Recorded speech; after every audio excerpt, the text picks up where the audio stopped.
Streaming on YouTube. Are we in fact streaming on YouTube? Yes, we are. That little red box. Red box says we're streaming. Let's somewhere. get going. Let's get going on Helix Rock Radio. Streaming on Helix Rock Radio. Type. Hi, radio. This is great radio right now. When you hear the clicky clacks, Yeah.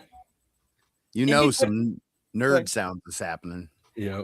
I was gonna say it'd be fun if we could have a keyboard that when you touch it, it would be like type. That'd be great. Yeah, that's pretty good. type. If you're really going to be typing fast. Right. Someone's a nerd. Hey, welcome to Grawlix Nights, the Grawlix Podcast live show. I'm Randy. I'm Melanie. And I'm Jesse. Hey, have we got something for you?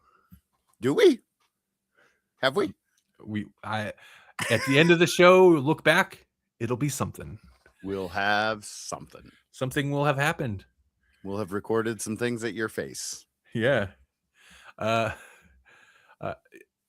Here's the way I like to frame these types of episodes. We're just chatting, laid back, chill. We're just kicking it. Kick it with us. Yeah. Oh, that reminds me. I should probably maybe, I don't know, post about this somewhere. Oh man, that'd be all right. I was following a truck today or yesterday. I don't know what day it was, but they had kickers. They had the kicker stickers in their truck windows and whatnot. I was like, you put kickers in your truck? And that just made me kind of nostalgic because I was like, hey, I remember when kickers were a thing. But these kicker stickers were clearly old too. Like one of them, you could still read it. It said kickers. And then on the other one, it said, it was like the K was gone. And I was like, oh, but it's still kickers. Man, I'm sure there's places where car stereo stuff is still a thing. But I feel like along with home audio stuff, like it's just not really a thing anymore. It's not a big market. Right. People don't seem to be into it. I think people can't afford to be into it. Probably. Right. But I don't know. Just kickers in a pickup truck, though, I feel that's definitely a unique, special period of time. Right. Specific to certain locations, I'm sure. Flyover states and whatnot. But man, I remember Amber's brother Scott. He had this little tiny pickup truck, and he was always messing around with trying to put a decent system in there, and it's like the tiniest little, I don't know what it was. That's the age group. Yeah. I mean, that age group extended down to my kids, my age too. But like, yeah, within that like 4 to 5 year range, it was just like, that's what you do. Yep. Doesn't matter what kind of a piece of crap car you had. The vibrations that you could produce with those kinds of speakers might actually make pieces fall off of your car because they were rusted through. Mm-hmm. But you still put them in somehow, some way, some reason. Yeah, so that you could get girls to come sit in your car, and when they turn it on, your hair would go, and you'd be like, "Whoa!" Yeah, right. So you could cruise the square. I don't even know if kids do that. That's I think that's a very Fremont thing because, I mean, what would it be called in other places? I don't think it was the square. The strip. Most places would have like a strip, or they could have something akin to it where you'd park along the strip, but then you'd just like drive up and down or whatever. Yeah, usually it was Dodge in Omaha and Broadway in Council Bluffs. I know. Right. Well, in Fremont, we didn't have a street long enough to really sustain a good like drive before you had to turn around and drive back. So we just the square was the 4 main streets, and you just drive around the square around, Fremont. I remember we used to walk it too, because and then people would be like, "Boo!" and they'd yell at you and stuff. I'm like, yeah, we're getting more attention by walking it than you are. Ha ha. Right. Then Gotta cruise sometimes somewhere. people pull over and then they'd chat with us for a while and they peel out, back when kids went outside on purpose. On purpose. Yeah. Right.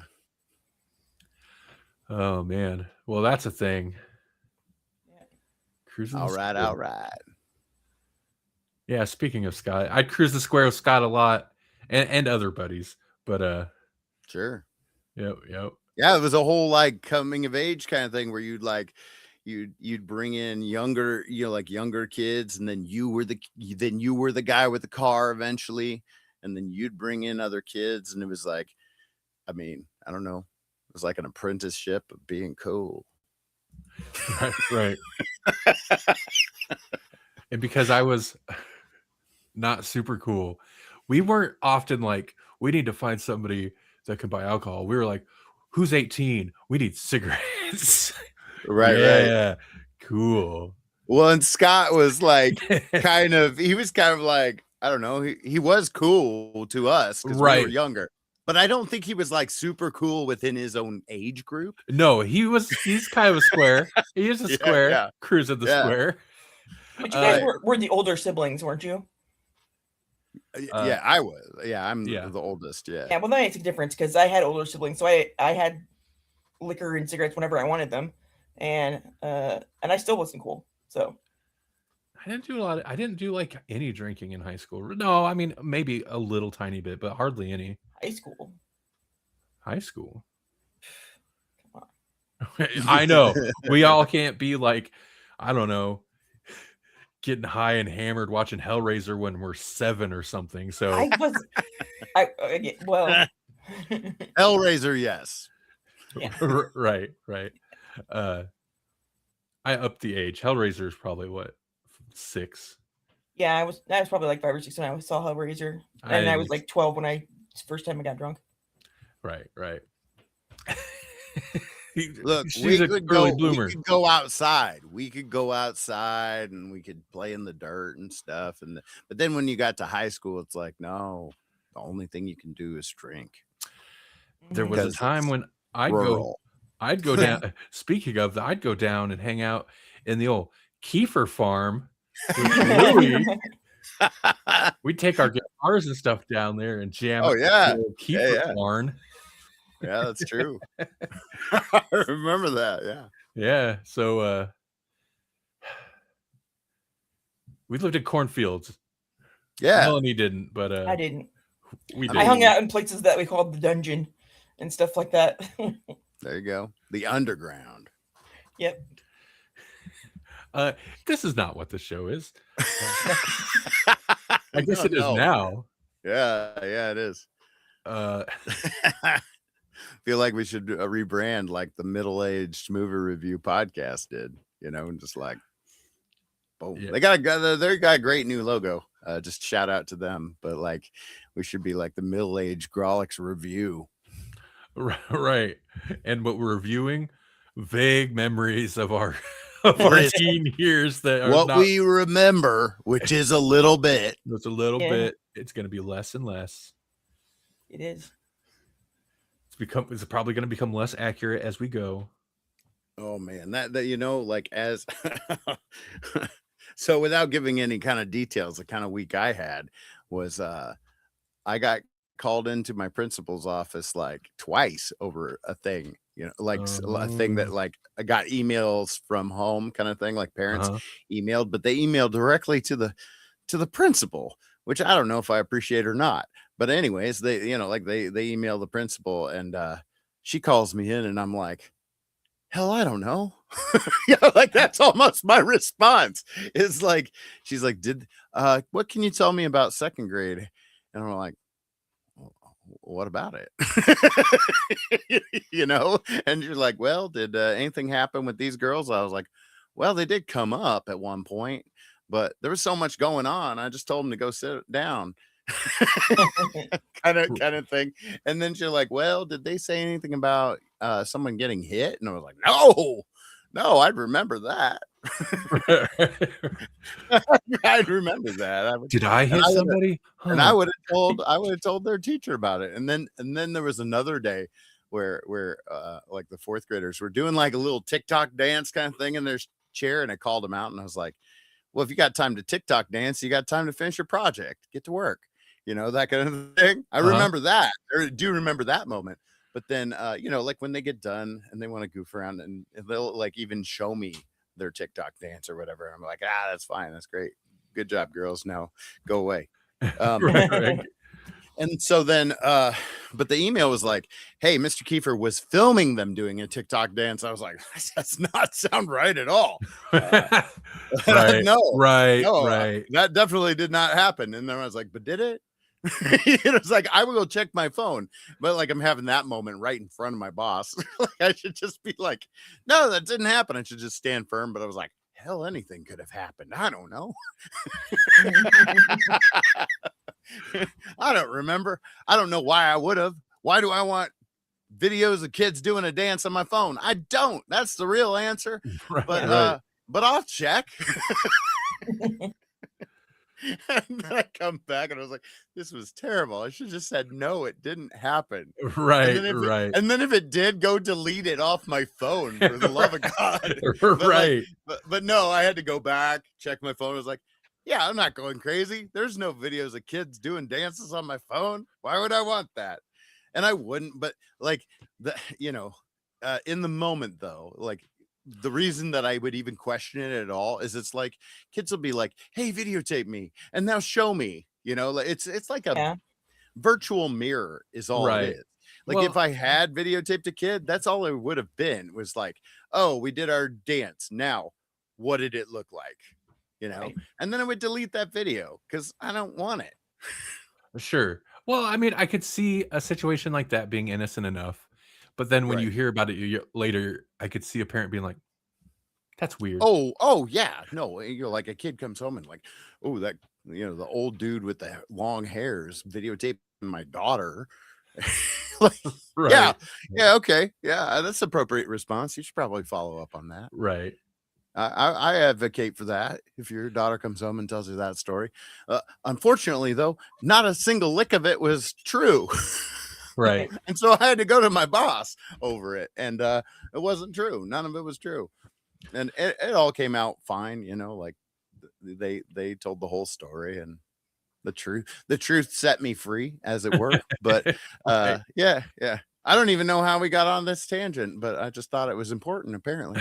I don't know either. OBS disconnected. Why did that happen? Uh-oh. What's OBS? It's what I use to stream to YouTube. Oh. So are we still streaming to anybody? Yeah, I think we are. Okay. Oh, okay. We're good. Oh, good. So they still heard that story? Great. I'm glad they heard that. Yeah, we're on it. So. Hey. Oh man. They could probably hear that when I just bonked my microphone. Yeah. Sure they did. Let's talk about something else. Hey, Kathleen Kennedy stepping down from Lucasfilms. That's the thing. Yeah, I saw that. I don't know what that means. What did she do? She was like I know she worked there a long time. She was there to give angry internet white guys something to channel their hate and rage at. That's what she was there for. No, it's nice that she was there for that, She was kind of like, I don't know, like the Feige position for various things, but also like the Star Wars stuff. I didn't even know Lucasfilms was still a thing. I thought it got bought by somebody. Oh, it did. Disney owns it, but it retained the title of, they still run it. Not quite like a separate entity, but it's its own thing. Focuses on the specific properties that come with it, It's basically an imprint. It's the reason that Star Wars doesn't suck yet. I mean, well, at least the shows. I mean, it depends on, it depends on who you ask. And if they think it sucks, they probably think it's Kathleen Kennedy's fault. But amongst other things, being woke. Well, that ties into it, right? They hired some lady. Not because Right. she loved Star Wars. Nobody could possibly love Star Wars. And then she put diversity into it. She wore pants. A woman with pants. We can't have that. Right. Necessary. Sarcasm. Just gotta say it. Yeah, please. Yeah. This episode's get off to a start. That is this angry. Get off my Star Wars. Yeah, and I was reading a thing earlier about women's rights and when they happened, and there were laws keep making women had to wear skirts to work until like the 50s or 60s. And I'm like, that's ridiculous, really. Regardless of what they were doing. Yeah. So. But I only mentioned that because I was scrambling for something relevant to entertainment that we could talk about, but I really don't have anything to say. I don't care. I don't know. I'm sure she had an impact on all that. I'm not that invested in the wars in the stars. So that's because you never played the games. I guess not really, yeah. I mean, the Mandalorian movie's still happening. That's coming out. Yeah. Wait, didn't I seen some ridiculous big old like 2026 movies coming out thing? And that might be interesting to look at. Actually, I think it was our local drive-in had a list of, because they have, let me pull it up real quick. This is relevant, I swear. It might be.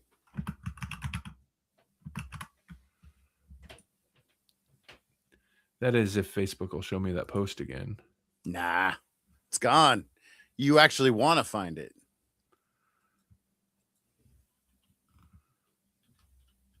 Okay, so, well, they had mentioned something about Quasar Drive-In Theater, which we've had passed with. We've had a pass with. We've had a pass. Generally, it's been good, but we've had problems. Anyway, they posted a list of basically their 2026 like lineup. That's probably that they don't have dates on when these will be showing, but the movies they've kind of signed on, and they had mentioned something about they signed up with to get the first run Disney movies because drive-ins like other theaters, but they work through like a distributor. And so that kind of limits what and when they can show things, depending what distributor they sign up with and all that. Anyway, so the 2026 movie slate for this drive-in, I swear it's relevant because this is going to be a bunch of new movies in 2026. And man, it's a whole lot of sequels as per usual. Or remakes, right? Yeah. Obviously this isn't everything, but this is like the big budget. It's a drive-in. They're going to hit the big budget stuff, try to capitalize, and then play the like cool drive-in movies on their second theater in the back, their second screen. Avengers Doomsday, right? God, I'm so curious as to like how that's gonna. Do you think that's gonna be big, or do you think it's gonna like with all those? They put so much money into it. I mean, it's got to be big, right? It'll be big, but will it do what they need? No way it's going to like recapture the end game Infinity whatever that Infinity War, yeah. There's no way it's going to capture that. I feel like they're going to be chasing that high and never. Is it still Vince? Is it still like the Russo brothers? Yeah. Oh, well, maybe they're good at what they do. I don't know. Right. They had a few kind of strikes on Netflix, but oh well. But I mean, it is them. Disney made a point to bring them back, and Robert Downey. And I feel like the general audience, they don't care or recognize like all these things that a lot of like maybe people like us who maybe spend too much time talking about this junk on the internet kind of view as like desperation moves. Bringing the Russos back, are bringing Robert Downey back, like Just jump in the shark. Bring in Chris Evans, like all of them. Like it seems desperate. Well, and it doesn't have any of the buildup that, like Infinity War and Endgame. There was a little bit of a gamble there, but they had built those up around the Infinity Stones for the last 10 years. Yeah. Now they started to build things around Kang, pivoted to Doom, haven't seeded anything other than like an end credit scene with him and then his appearance at Comic-Con. Like other than that, there's nothing about Doom. No, and even like the little Doom tease at the end of Fantastic Four was like, it's like, really? Okay, I guess cool. Are people gonna be hyped about that? Probably not. Well, and like, yeah, I mean, of course, if you're gonna have a Doom tease, it should be in a Fantastic Four movie, but you're not even gonna get Doom in a Fantastic Four movie. You're gonna get him in this thing, right? So it won't make any of the sense that a normal Doom Richards rivalry would have. Who all's gonna be in it? Everyone. Like everyone. Yeah. Like the Thunderbolt people. Like even Tobey Maguire's Spider-Man is going to be in it. Really? Wait, really? X-Men are going to be in it. I knew the X-Men are going to be in it. Yeah, like from what I understand, they were going to like pull in the other universe Spider-Man. They were going to pull in, all sorts of junk. All the toys. Dump out the whole toy box. Huh. The neighborhood kids will love one of these. We got to smash them all together. Yeah. Come play at our house. Give us money. I was trying to make that analogy work. I don't know. I feel like it failed at some point. But anyway. Because you think about it, like the biggest MCU movie since the big Avengers movies was that Spider-Man movie. Yeah. Mm-hmm. Yeah, 100%. Yeah, like that's what they're going to pull is the things that actually have worked in the last 10 years since that 10-year thing. Why don't they just send the Thunderbolts super guy and have him go make Doom depressed and then it's done? Sentry, yeah. But yeah, no, Thunderbolts people are supposed to be in there. People were a little upset about the casting announcement because it's like, oh, well, that's a little bit of a spoiler on like the fact that they're going to survive or whatever. There are so many people. Most of them have to be a cameo. Like most of them have to. It's got to be like they'll have some screen time. Their name will be on there for hype, but like throwing the X-Men in there. It'll be a Endgame thing where it's like, they're like, sure, Brie Larson's Ms. Marvel is there, but like she's there just at the end so that she can say something to Peter Parker and then they can have their woman power team up and do the thing. And then it's, I'm not saying it's going to be bad. I'm curious as to see what they're going to do. I know they've probably invested so much money in there, and I don't know if that was a wise business decision or not. Maybe. Well, it's essentially a two-parter again, right? Like they're basically going to do Doomsday, and then that's going to pivot right into Secret War or Secret Wars or whatever they're calling it. Because I think maybe the Tobey Maguire Spider-Man isn't set for Doomsday. Maybe it's set for Secret War because some of this stuff is all blending together now. Right. In terms of news, Right. What else? Oh, the Odyssey. I mean, that's kind of, I guess, a big one. That's not necessarily like your usual. That's the Christopher Nolan take on the Odyssey. Oh, so, yeah. All right. I wonder which translation he's going to go with. I don't know. They make it Christopher Nolan doing just like a straight epic. Like he's got to do something weird with it, right? Like he doesn't do anything normal. I am right. I want to make sure. Okay, yeah. I was questioning myself for a second. Yeah, Christopher Nolan. Right. I don't know. I wonder. He's one of those filmmakers where he'll make a movie because he had this one good idea that he really wanted to do, and then the rest of the movie will kind of suffer. It'll be like serviceable. Mhm. And I don't think I realized that until Tenet. Tenet. Yeah. Where he Yeah. had this the time pincer movement or maneuver was like his whole idea. And Yeah. the rest of the movie is just like, whatever, we'll flesh it And out it's with some really stuff. clever, and you can follow it for a while, and then eventually it's just like, I don't even know what's happening anymore. Right. Not to say stuff's bad, but No. cold. I feel like his, even the ones I really love, like Inception. I love Inception. I don't think it's perfect. I think it's flawed, but it just has like a cold vibe to it. Most of his movies do, even when they're trying to be super emotional. Yeah, like a detached science element. Yeah. Which is its own vibe, I suppose. The super. Oh, I didn't realize that's what they're calling it. The Super Mario World movie.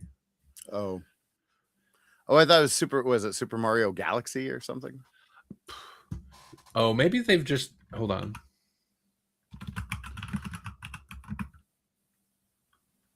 Oh, okay. That is what they're calling it, the Super Mario Galaxy. You trying to be cheeky, Quasar Drive-In? I think they're trying to be cheeky because I noticed later on for Mortal Kombat 2 they used the old Mortal Kombat 2 like arcade logo. Oh, funny. Which was funny to me. Okay.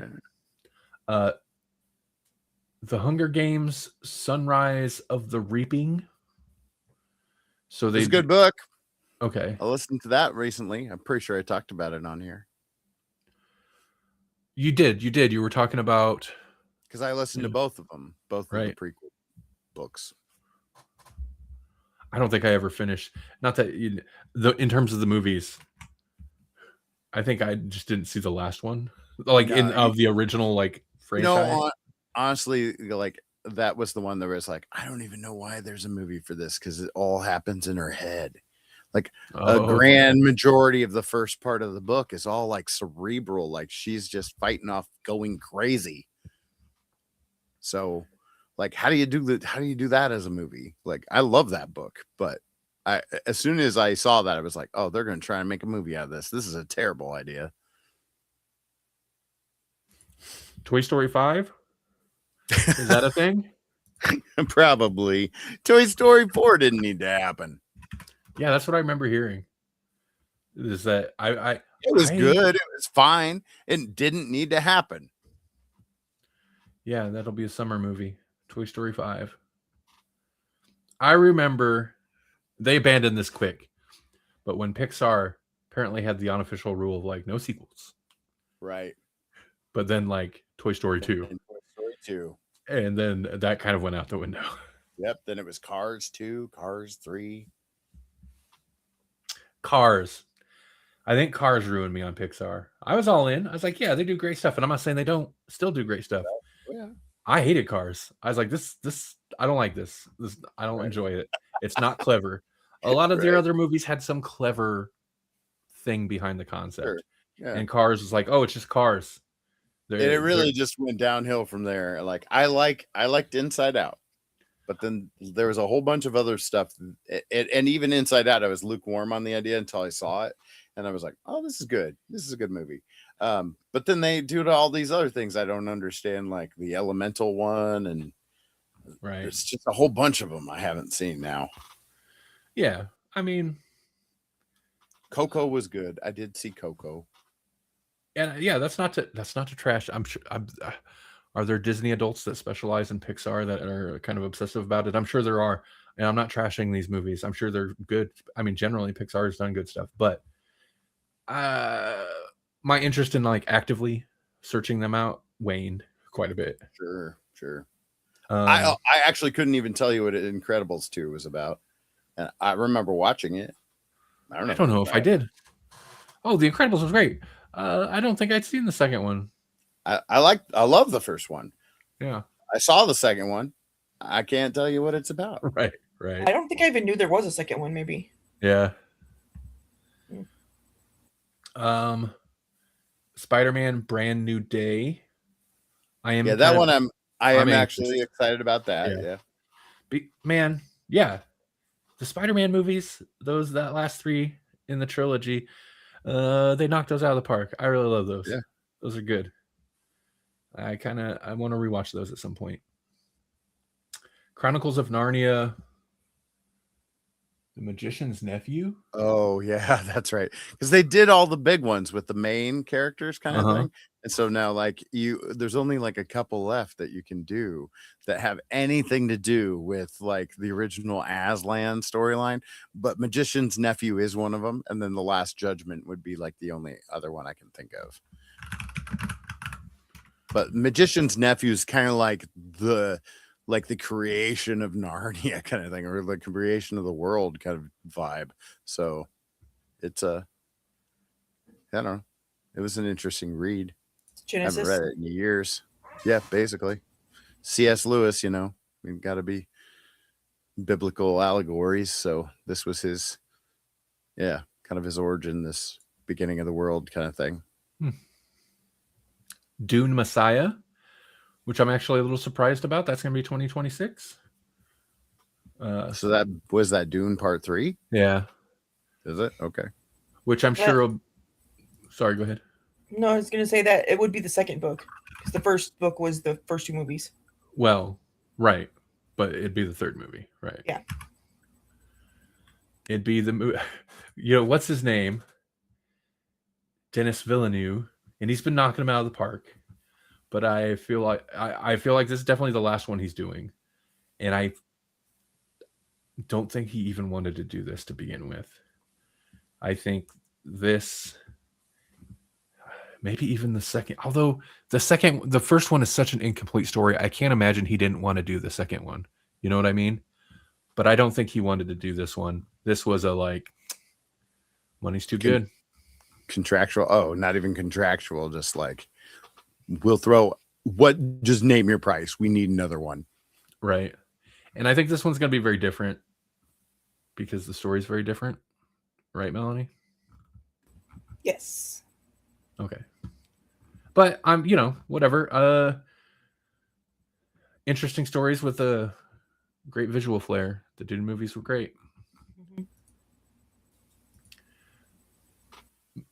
Is this really a thing? Masters of the Universe? Oh yeah. Yeah, but they really haven't released hardly anything, so I couldn't tell you a single thing about the plot. Was it Jared Leto is Skeletor, right? Why is he in this? Why do they keep putting him in stuff? I don't know. That's the instant turnoff for me. It's like, I haven't really liked him in anything in a long time. Maybe his cult has some pull. I guess. Clearly. I just don't like his face. I sure hope he didn't do any kind of method acting. I mean, right. We know how that turned out last time. Why is he doing this? Kristen Wiig is in this. Oh, Alison Brie. I haven't seen her in anything for a while. She's great. Idris Elba. This is a crazy cast. Yeah. That's all I know about it, though, is casting stuff. That's it. He-Man is some very model-looking Nicholas guy. What is he from? Anything? Models? Oh, he's from the romantic-looking stuff that I've never seen. Good that you don't know anything about him, but sometimes that's really bad, Mm-hmm. It's not usually good when you don't hear anything about it. Like, at least with, the Avengers coming up, it's pretty vague, but you're hearing things, right? Right. Man, who's attached to this thing? Director Travis Knight. What's he done?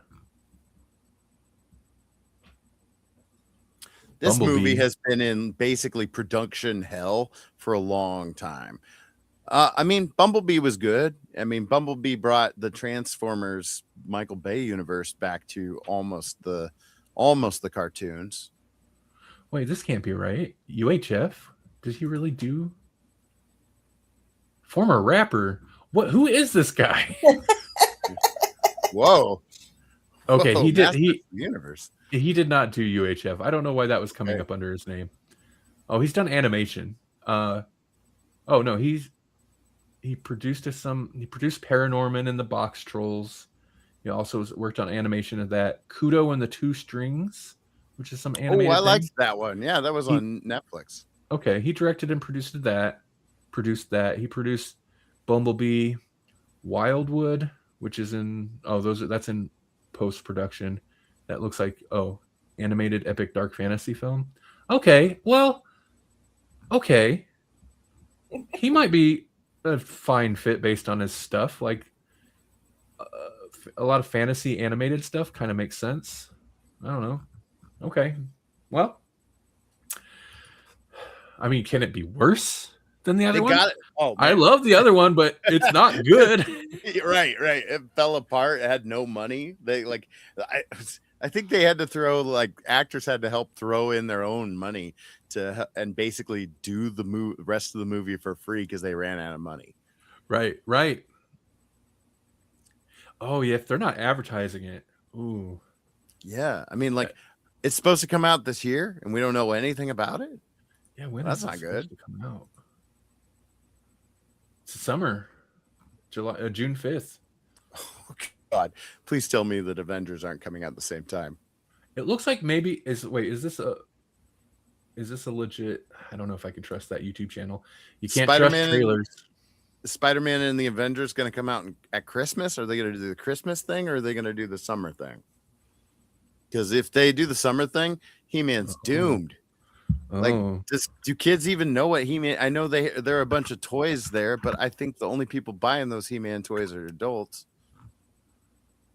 Well, about a 2-month gap, but Spider-Man, Spider-Man's July 31st.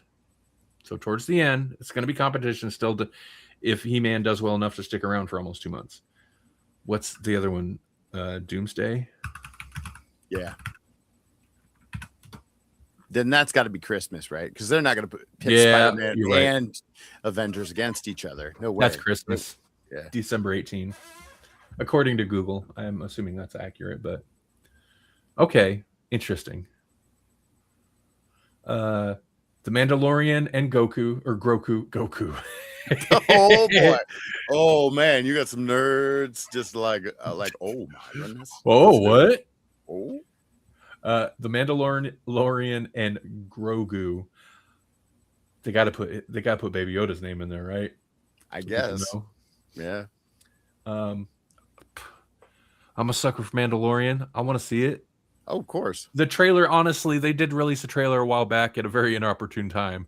I think they're trying to smooth over the whole boycott that was going on at the time. But it didn't strike me really as anything special, but whatever. I'm sure it was just a teaser or whatever. That's right. Kind of how they roll. Supergirl. Even though I don't think they're like the director, I don't remember who he is, but I remember not being wowed by the director attached. But he did Mars and the Real Girl, I think. Right, and a bunch of other random stuff. But I'm intrigued. The trailer looked good. Yeah. If James Gunn has any kind of say over things and crafting this universe, right. I feel like it's in pretty capable hands. They give us a little taste of Supergirl, and it's hard not to be intrigued by this version. Right. Mm-hmm.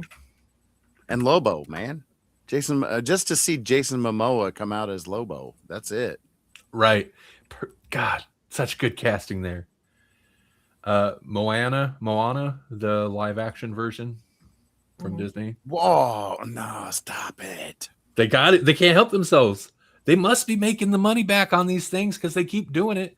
Critically, I feel like most of them bomb, but dude, kids will watch anything. Is The Rock just going to play Moana or Maui then? Yeah. He's just going to play Maui. Yeah. But Maui's got big hair and The Rock is bald as bald gets. Well, he's long. The baldest. It's called a wig. He's got long hair. I know, but it's not big, right? It's not. I'm looking at a picture now. It's not big, but it's long and curly or wavy. It's gotta be curly, but it's got to be like poof, it's got to be poofy. It's got to be islandy. Rock's looking pretty old though too. Yeah, I mean, in the face, he's still he's getting old, ripped if he wants to be, but sure, he's looking scarier.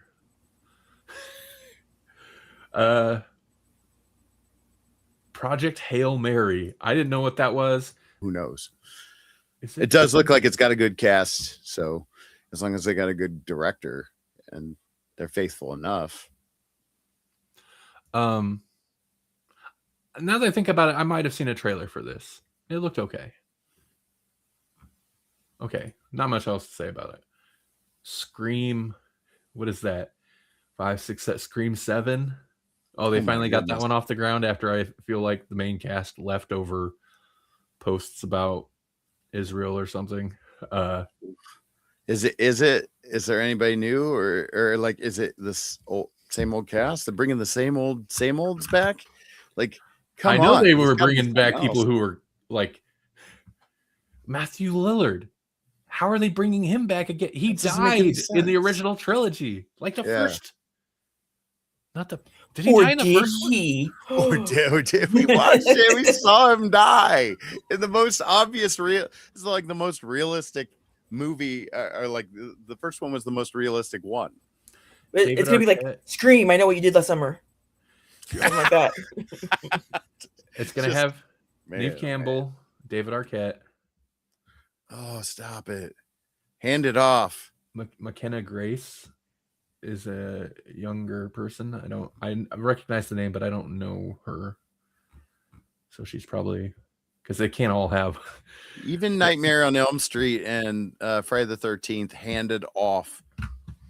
Yeah. The hero role, right? Like, yeah.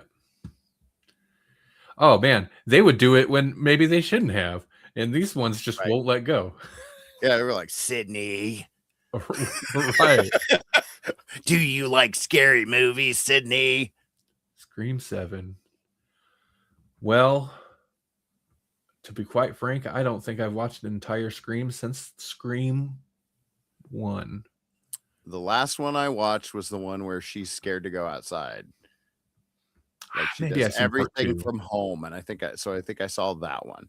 Okay. I was like, well, I remember 3 because I was like, yeah, trilogy, all bets are off. You know that. I mean, right.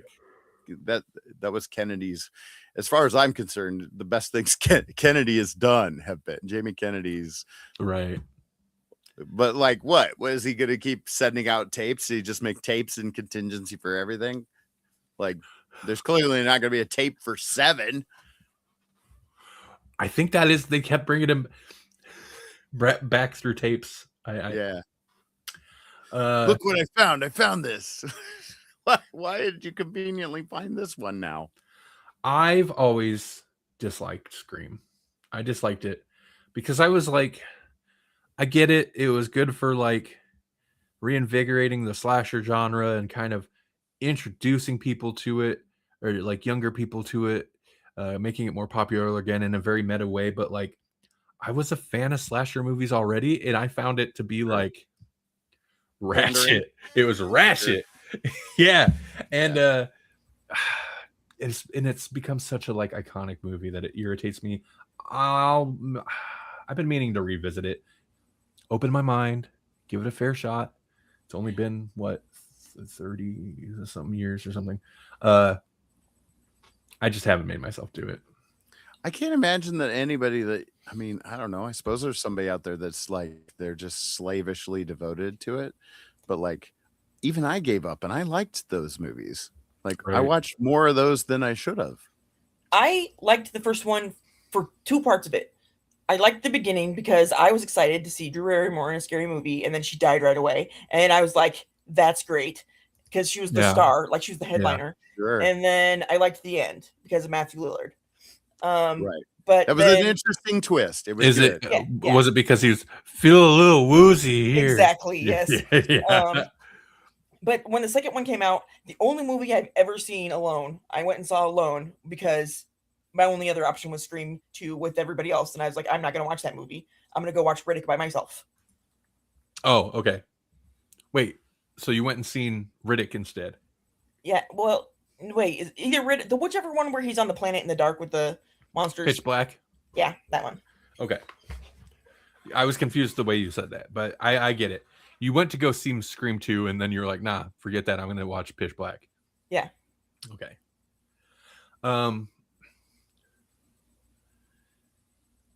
It's one of those franchise. They know they're going to make money.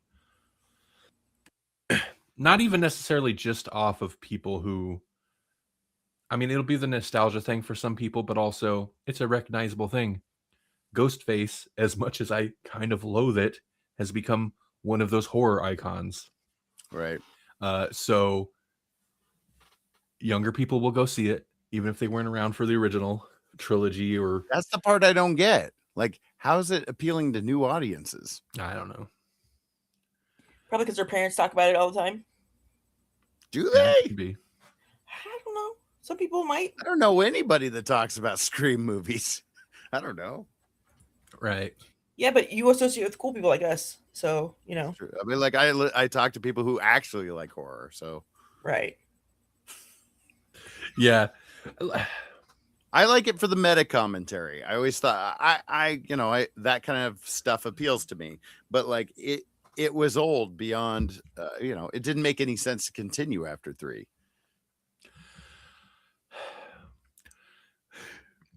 I don't know that we have anybody watching, but Purge comment.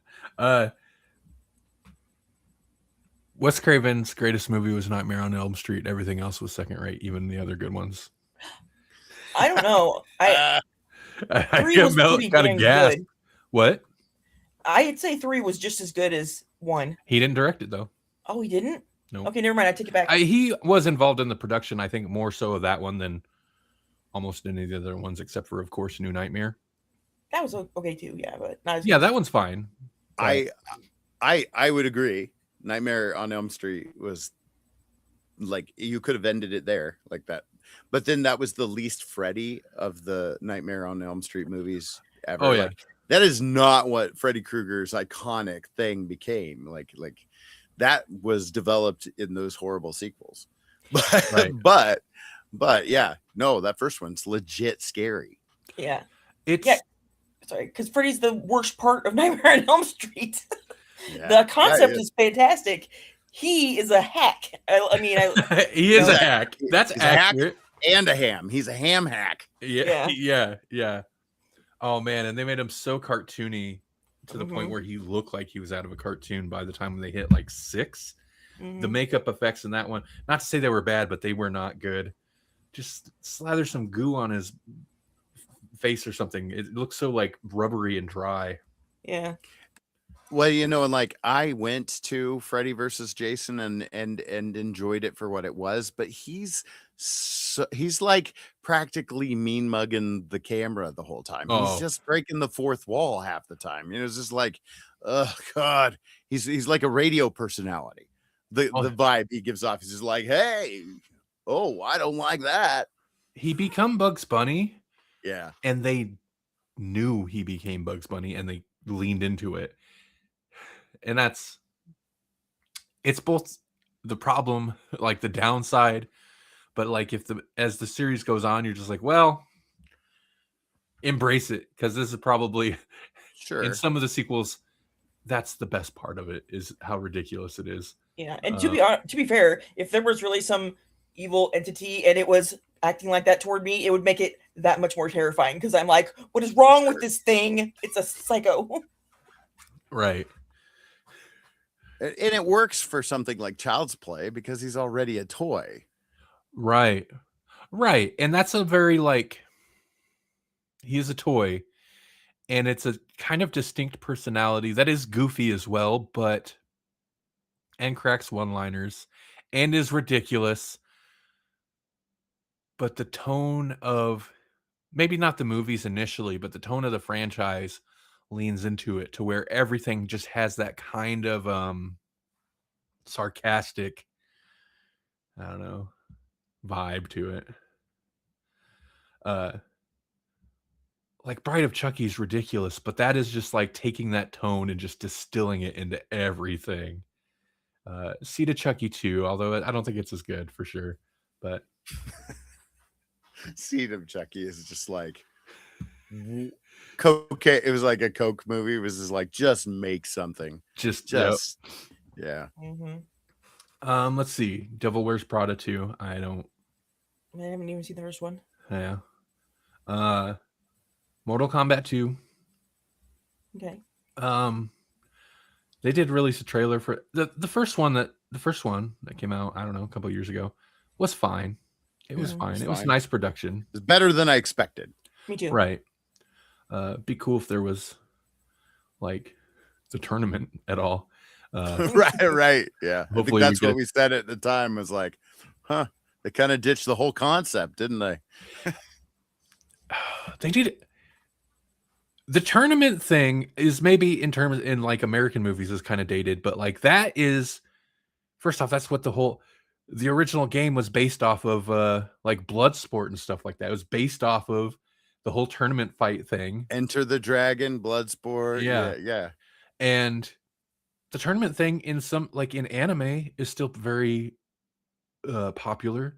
Like, I don't think they have to lean away from it. I guess I get that they're like, I don't know, don't want to just make a dumb tournament thing. They have all this like Outworld and this ridiculous lore to work with, but give us a tournament.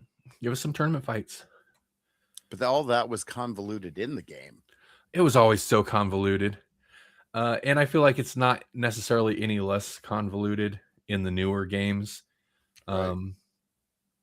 In fact, it might have gotten more since they like time travel rebooted the universe. So kind of there's alternate universes. Like they did the multiverse thing.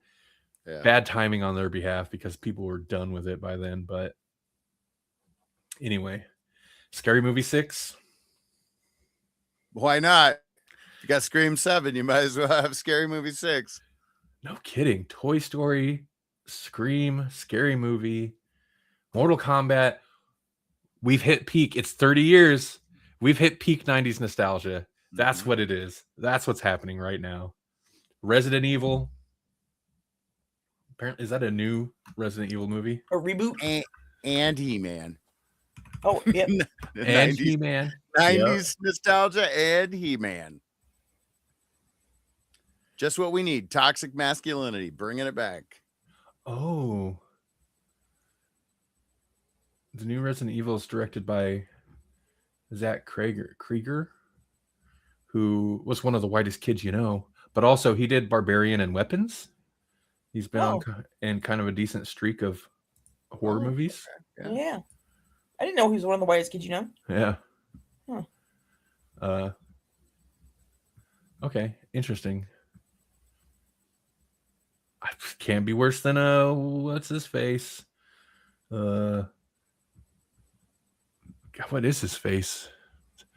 It's not P.T. Anderson, but it's something. It is something like that.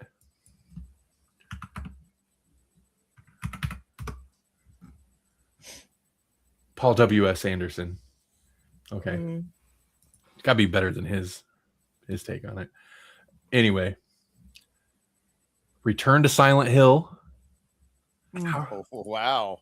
So we're hitting Resident Evil and Silent Hill in the same year. Man. What is that gonna be? Is that a sequel? So when was there like that old Silent Hill movie? That's but it was like old. Oh my. Is that it seems like that's it seems like it's maintaining the same trilogy or rounding out the trilogy of the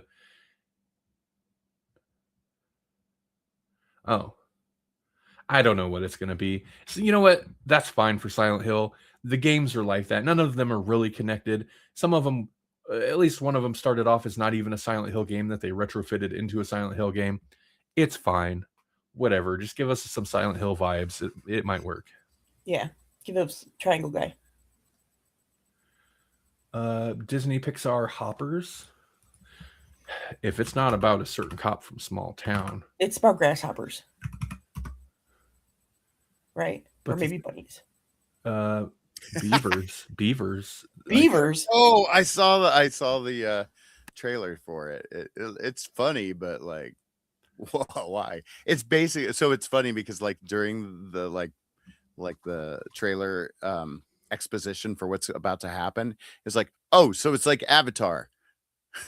The kid says that, and they're like, it's nothing like Avatar, but it's basically like people can inhabit rabbits and animals, and okay. then go into the world of wildlife.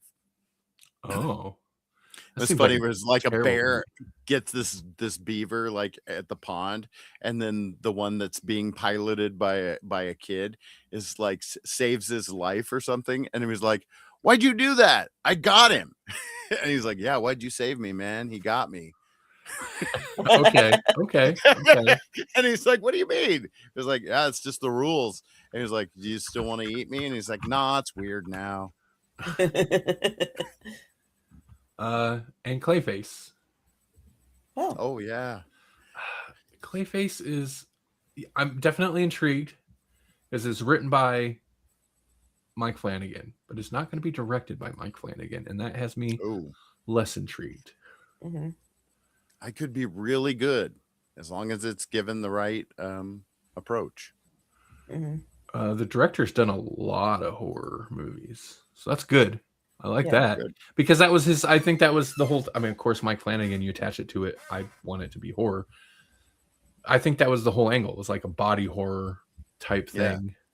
Well, his whole story is like body horror meets addict. Right. Mm-hmm. Right. Okay. Interesting. Yeah, the director that's going to be doing it is English filmmaker. He did Speak No Evil from 2024. Oh, that's a remake. That's a remake of a foreign movie, but I haven't seen either of them. Eden Lake, Bastille Day. I don't know what that is. That looks like maybe a thriller action thing. The Woman in Black. We seen that. That had Harry Potter. Yeah. He's just Harry Potter. I bet he loves that. My Little Eye, The Descent Part 2. I didn't even know there was a Descent Part 2. So whatever. He's a horror guy. That's fair enough. But yeah, okay. I've been intrigued by that one for a while. Mm-hmm. Just because I definitely think there's strength in the DC's occasional, like, this isn't going to be tied to anything. This is not going to lead into the Justice League. This is going to be its own thing using these characters. That's great. Do it. Yeah. I mean, especially if there's like, if there's a good idea, if somebody has a vision behind it. Cool.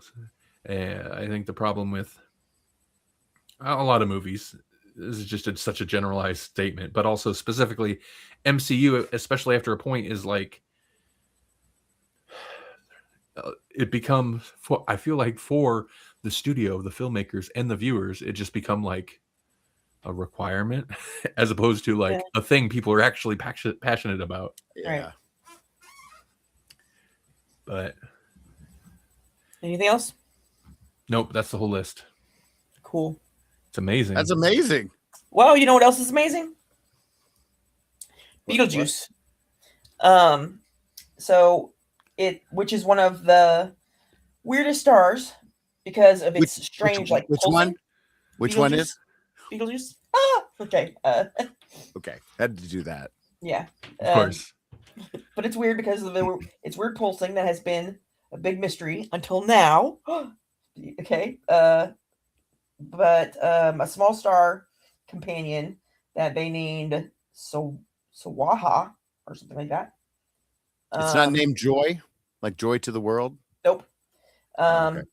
But it has been confirmed through 8 years of observation. It's a small dim star in a tight orbit around the red giant, and it creates a ripple in the larger star's atmosphere, like a boat moving through the water, and that's how we know it's there, but through all the observation. But it's now behind Betelgeuse and won't be seen again until August 2027. And that was really short, so I have 2 other things. Okay. Wait. When does Beetlejuice come out? I don't know. Are they like timing it? Like, oh wait, it comes out. It's like every 2,000 days or something like that. Missed opportunity. You're right. They like coincide with the actual Beetlejuice thing. So, yeah. Okay. Go on. Okay. These ones are both short too. Scientists found a vivid yellow seed sponge living next to a pink sea star on the east coast of the U.S. So a real life SpongeBob and Patrick, and so people were kind of excited about that. Aw. Yeah, and then the other one sucks, which is that the Trump administration killed the NASA project that was meant to ferry the Martian rocks collected by the rover back to Earth, which super sucks because they just recently, I think we even talked about it, found rocks that might have shown signs of life, but they're not coming back now. So cool. Yeah, that's awesome. Yeah, had to end it on that note. I'm sorry, but make Mars great again. Well, maybe it'll push some people to get to Mars faster. I doubt it, but he's not trying anymore. I know. He gave up on that crap. He's gonna be the first trillionaire ever. He is. Yeah. Which is disgusting. He's not. I wish he'd go to Mars. Go. God. We'll make great pets. We'll make great pets. I want to say thanks to Quasar Drive-In, Drive-In movie theater, just outside of Valley, Nebraska, for giving us a post that we were able to riff on for an hour. Yeah. All we did was talk about movies that may be coming, and they may get completely delayed. To like they may be delayed indefinitely. We don't even know. Like He-Man, there's been problems with the He-Man movie for the last 10 years, so we'll see. I'll believe it when I see it. Right. Some of those I was really surprised about. They all seem to have release dates. Of course, the release dates are subject to change, and that's why they even said that in their post that they don't have anything like set in stone yet. I didn't even know some of those were filming yet. And if they're not, they need to get on it. Spider-Verse movie. Like, when's that one coming out? I want the Spider-Verse movie. Oh, yeah. That last one ended on a cliffhanger. To be continued. I hate that. So let's go. Where's Miles going? This is like evil Miles, and I want to know. Come on. All right. Cool. That's a show. Yep. That's a show, guys. We did it. We showed up, and then we show enough. We just talked about movies that were coming up, which we've done before in the past. Listen, reacting to the summer slate or the upcoming year slate is not a new thing. We've done that before. That's a very January thing to do, I feel like. That's a very podcast thing to do. Reacting to it based on some random post by a local movie theater that's not even like an official release of anything. And also, we clearly know nothing about any of the movies coming up. We stole someone else's lazy beginning of the year post, and we made it our show. That's the internet. That's podcasting. That's podcasting. That's journalism at this point. That's journalism, man. To steal things from social media and report it like it's news. Yeah, unverified things from social media. That's politics even. Yeah. You just post a thing, act like it's an executive order, even if it's not. Right. Maybe just say something. Float some ideas out there. Yeah, I'm just joking. Until it happens. Just joking. Just joking until there's no midterm elections. But we're really looking into it strongly. Right. We're not political here on the show. We're not political on this show.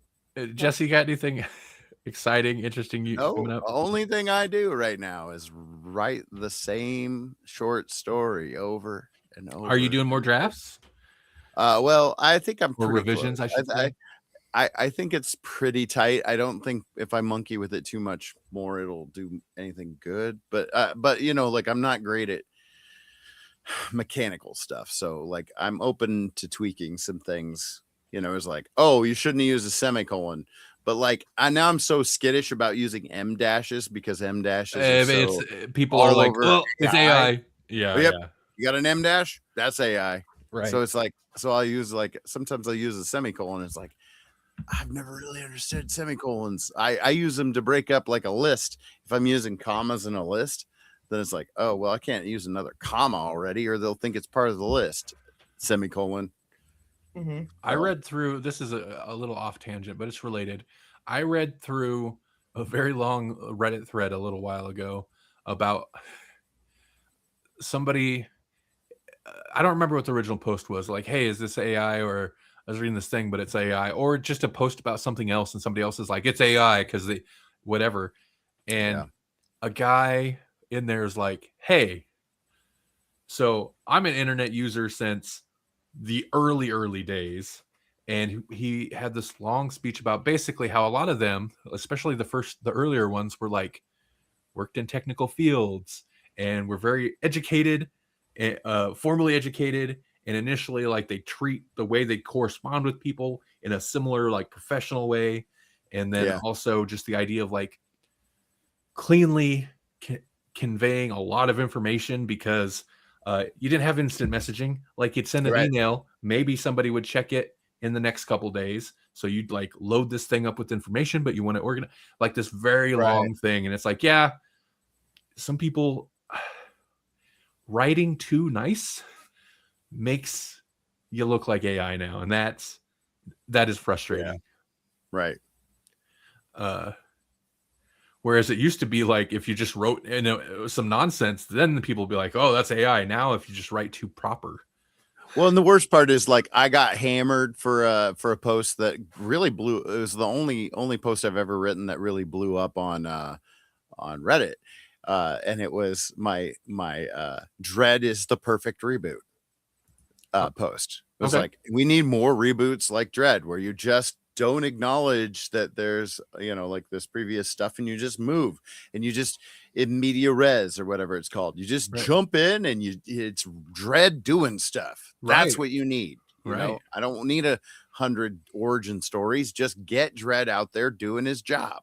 We'll figure it out along the way. And that's what I had said. But I used ellipses.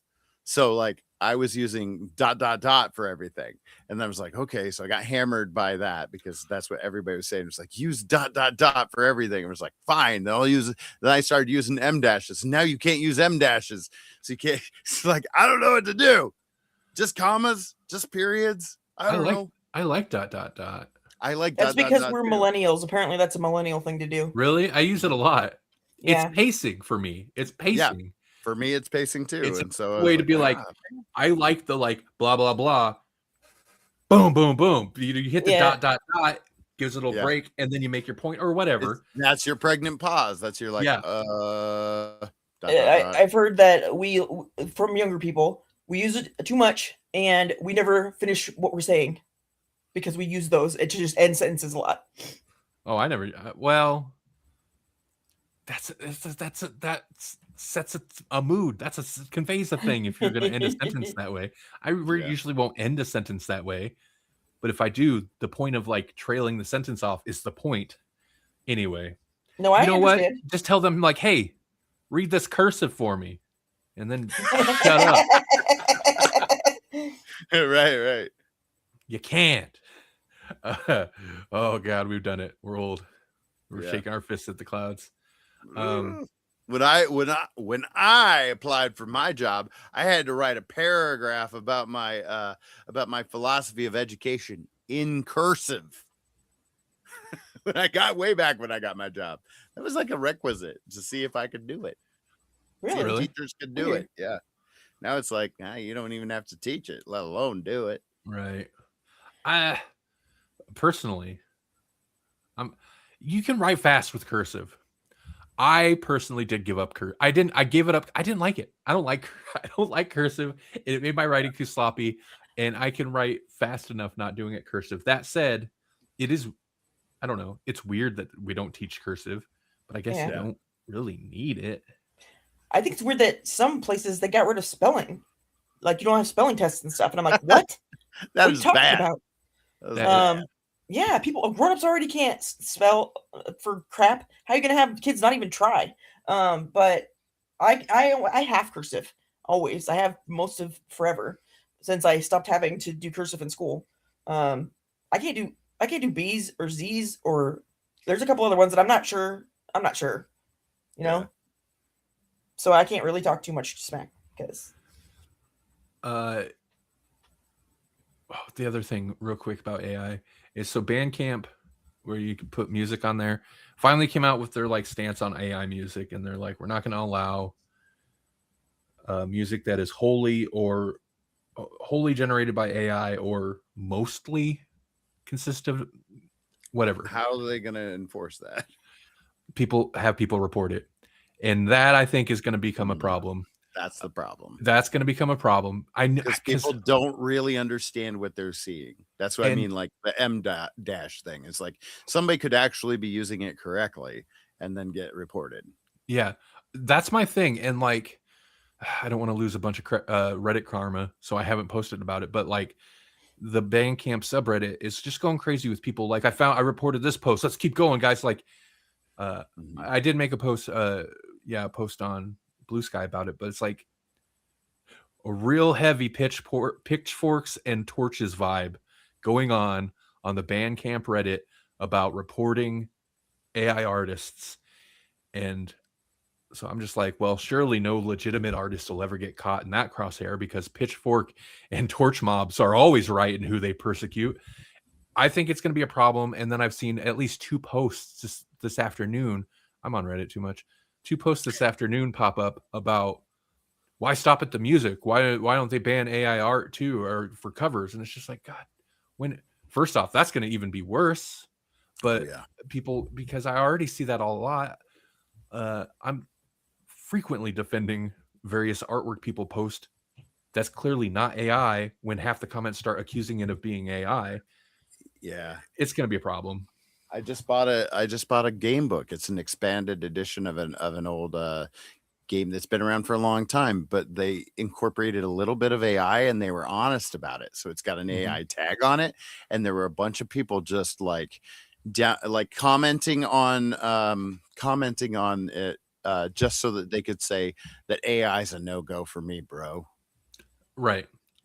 It's like, that's nothing. That doesn't tell you anything about the game mechanics, which are pre-existing. This is just the expanded edition. So there's additional art that may have incorporated some AI or AI elements into it. It's not changing the context or the content of the book. So like, calm down. People online are fanatical. They're fanatical about it. It's, I mean, I've seen people send out death threats like around it. It's like, what are you doing?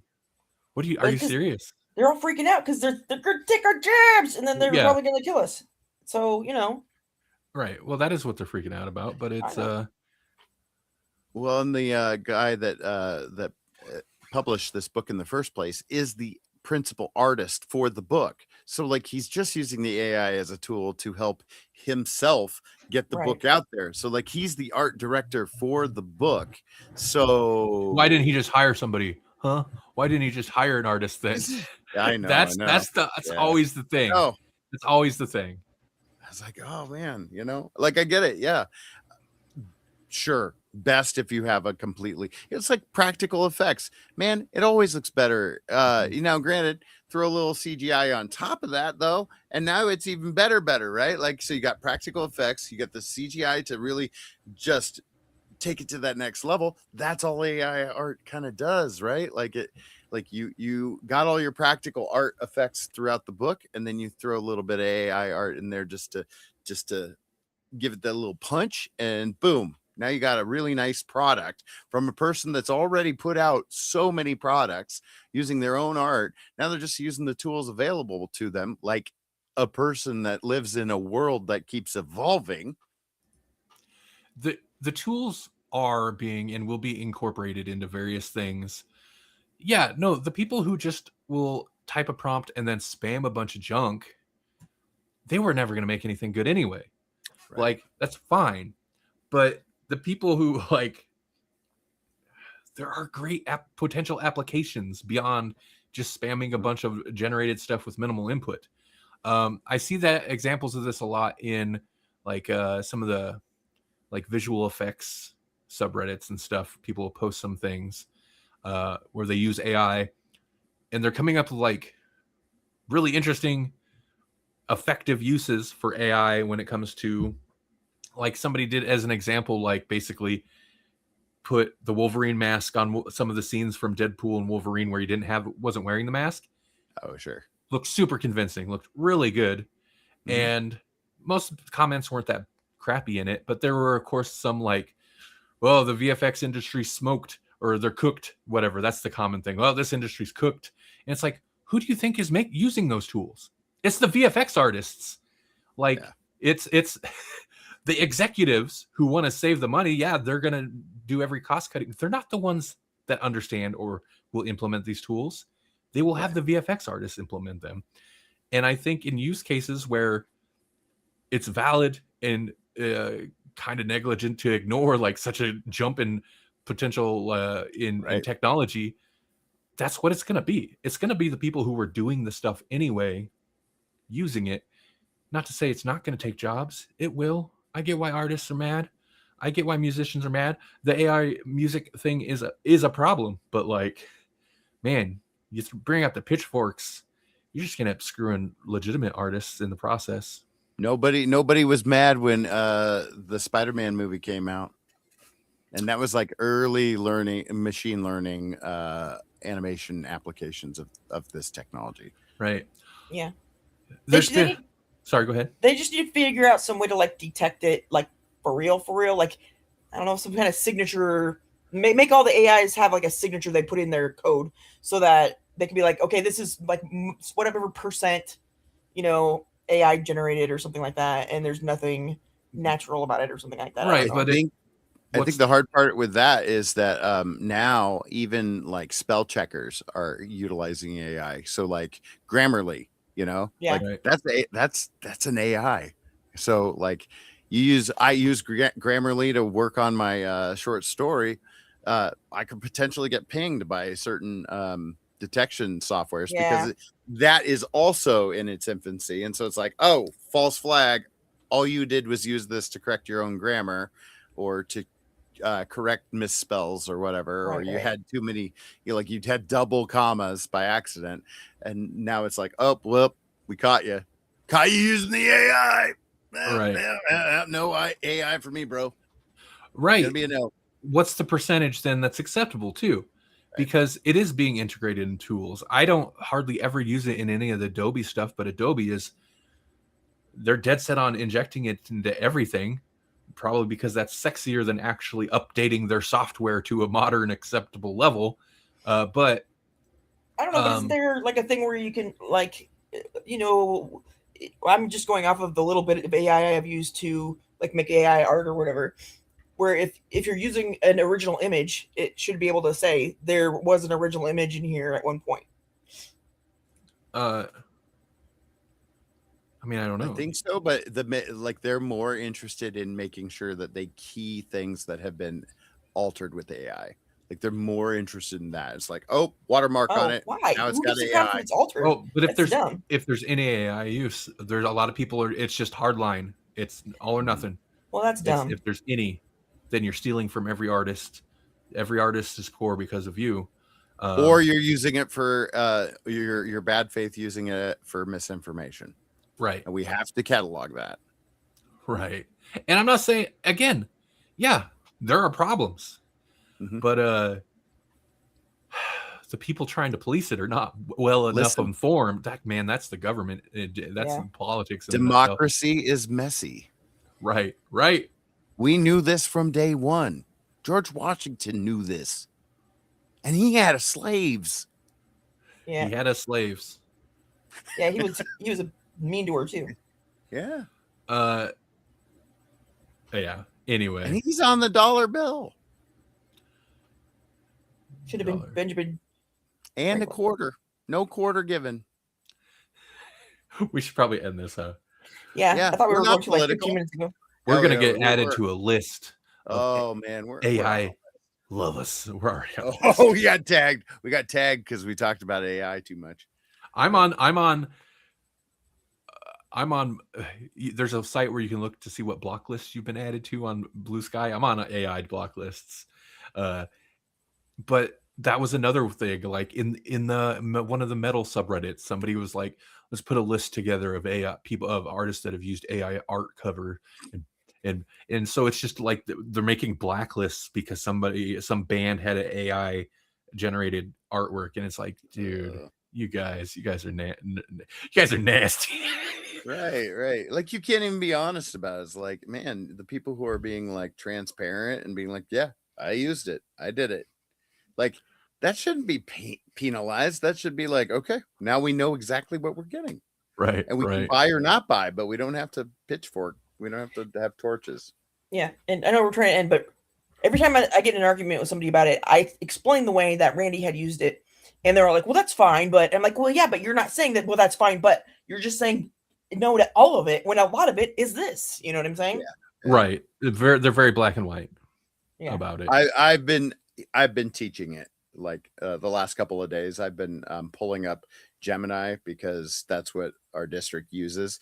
And I'm like, okay, so here's what I did with it. And I show them how it's kind of clunky, you know, how it doesn't really give you what you want, and you drill down and you get closer, whatnot. And also you can kind of see how it doesn't really understand, because we're doing like Aboriginal dot paintings, right?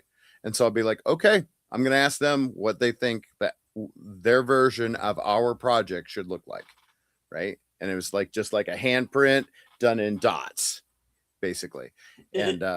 And it did it, and it was fine, but it was like, you can tell it's AI. And I was like, so it's not bad, and it gives you some ideas. And they're like, boo, because I said have it use the rainbow colors, right? And that was like the same thing that you guys are doing, but it's lit up, you know, like it's so much more intense when you have rainbow on a screen, right? Than if you have a rainbow of colors on a piece of paper. It's going to be a little more matte. It's going to be a little less dramatic. And then I was like, okay, so now let's have them do that with an ice cream cone. Now we're going to have a dot painting of an ice cream cone, but we're going to change the colors, and it's pastel colors now. And so we just played with it a little bit. And then I was like, now, am I going to sell this and say that I drew it? No, I'm not going to do that, but I might use it to come up with my idea. Maybe now I'm like, oh, now I know what it's supposed to look like. Maybe I'll try it. Maybe I can do that. Right. And that's how I want, like, especially like kids to use it. Is like, okay, come up with an idea. Right. It's possible. Now try it. Like a reference, like use a reference art or whatever. Yep. Yeah. That's great. Also, like, and that's another thing, like people who are so against it and are out there trying to police it. It's like, but if you don't use it, you don't know what you're really looking for. Yeah. And Suno's getting better, but like I know from the couple of times I went down a rabbit hole and generated a bunch of Suno songs just for the fun of it, there are certain things in its like songwriting brain that it does to where I've heard stuff elsewhere and be like, that's out of Suno. I could tell right away. It's just got that certain it's the same thing. Yeah. I mean, I don't know. There's problems, but also like let's not witch hunt. No. Even if the witches are real, let's not like burn just regular people. That's right. Yeah. Yeah, instead let's sign off. Hey. Next week, never mind. I still got my subscription to 11 Labs. Next week, it's all AI generated podcast. No, it's not. It's not.